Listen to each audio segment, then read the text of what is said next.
Hello friends, welcome to my channel BSc Education. Today's topic is postulates of special theory of relativity.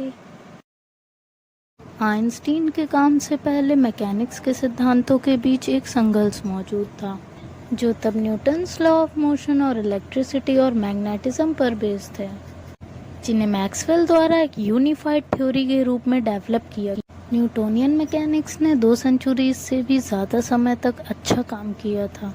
Maxwell के सिद्धांत ने न केवल electric और magnetic phenomena के बारे में जो कुछ जाना था उसे कवर किया, बल्कि यह भी प्रेडिक्ट किया था कि इलेक्ट्रोमैग्नेटिक वेव्स एग्जिस्ट करती हैं और उसके एग्जाम्पल के रूप में लाइट की पहचान की है।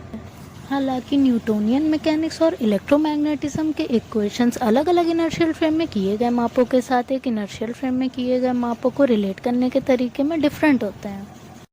आइंस्टीन ने दिखाया कि मैक्सवेल का सिद्धांत स्पेशल रिलेटिविटी के अनुरूप है, जबकि न्यूटोनियन मैकेनिक्स नहीं है, और मैकेनिक्स के संशोधन ने फिजिक्स की इन ब्रांचेस को एक साथ लाया। जैसा कि हम पाएंगे, रिलेटिविस्टिक और Newtonian mechanics speed of light से बहुत कम रिलेटिव स्पीड के लिए सहमत है।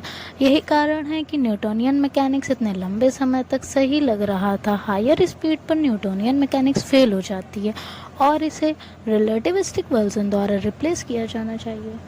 First postulate is the laws of physics take the same form in all inertial frame of reference moving its constant velocities relative to each other.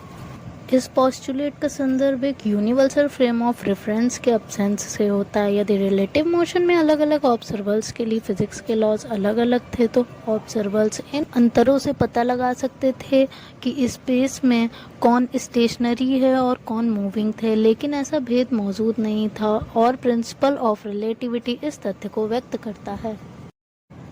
Now, second postulate is the principle of the constancy of speed of light.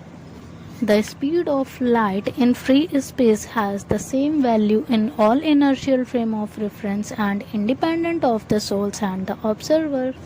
Time interval और length relative quantities हैं, लेकिन free space में speed of light सभी observers के लिए समान होती है।